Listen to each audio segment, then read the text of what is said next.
ಎಷ್ಟೊಂದು ಯಂಗ್ಸ್ಟರ್ಸ್ ಅವ್ರಿಗೆ ತುಂಬ ಮೆಂಟಲ್ ಇಶ್ಯೂಸ್ ಅಥವಾ ಡಿಪ್ರೆಷನ್ ಹೋಗೋದು, ಟೀನೇಜರ್ಸು ಅಥವಾ ಇಷ್ಟು ಟೆನ್ಷನ್ ತಗೋತಾರಲ್ಲ ಯಂಗ್ಸ್ಟರ್ಸ್, ಅದಕ್ಕೆ ರೂಟ್ ಕಾಸ್ ಏನಂತ ಹೇಳ್ತೀರಾ? ರೂಟ್ ಕಾಸ್ ಏನಂದ್ರೆ, ಹಿಂದಿನ ಮಕ್ಕಳು ಭಜನೆ ಮಾಡ್ತಿದ್ರು, ದೇವ್ರ ಧ್ಯಾನ ಮಾಡ್ತಿದ್ರು, ಅಗ್ನಿ ಕಾರ್ಯ ಮಾಡ್ತಿದ್ರು. ಈಗ ಯಾವ್ದಿದೆ? ಯಾವುದೂ ಇಲ್ಲ. ಮೊಬೈಲು, ಲ್ಯಾಪ್ಟಾಪು ಇದೆಲ್ಲ ಕಾರಣ ಆಗಿದೆ.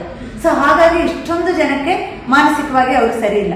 ಸೊ ನ್ಯಾಚುರಲ್ ಆಗಿ ಅವ್ರನ್ನ ಸರಿ ಮಾಡ್ಕೋಬೇಕು ಅಂದ್ರೆ ಒಂದೇ ಒಂದು ದಾರಿ ಅಂದ್ರೆ ಮಂತ್ರ ಉಚ್ಚಾರಣೆ ಮಾಡುವಂಥದ್ದು. ಬೀಜ ಮಂತ್ರಗಳ ಪಠನೆ ಮಾಡ್ತಾ ನಮ್ಮ ನರ್ವಸ್ ಸಿಸ್ಟಮ್ ಮೇಲೆ ಅದು ಎಫೆಕ್ಟ್ ಮಾಡ್ತಾ ಹೋಗುತ್ತೆ. ಸೊ ಅದು ಎನರ್ಜೈಸ್ ಆಗ್ತಾ ಹೋಗುತ್ತೆ.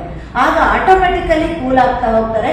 ಮತ್ತೆ ಕೆಲವೊಂದು ಮುದ್ರಾಗಳ ಕಾಂಬಿನೇಷನ್ ಆಗಿರ್ಬೋದು, ಅಥವಾ ಒಳ್ಳೆಯ ಆಹಾರ ಪದ್ಧತಿ ಸೇವನೆ, ವ್ಯಾಯಾಮ ತುಂಬ ಮುಖ್ಯ. ಮೊಬೈಲ್ಗಳನ್ನು ಸ್ವಲ್ಪ ದೂರದಲ್ಲಿ ಇಟ್ಕೊಳ್ತಾ ಹೋಗೋದು, ಆದಷ್ಟು ಕಡಿಮೆ ಮಾಡೋದು ಯೂಸೇಜು. ಈ ಥರ ನ್ಯಾಚುರಲ್ ಹೀಲಿಂಗ್ ಅಂದರೆ ನೈಸರ್ಗಿಕ ಚಿಕಿತ್ಸೆಯಲ್ಲಿ ಮಾತ್ರ ಇದಕ್ಕೆ ಉತ್ತರ ಇರುತ್ತೆ.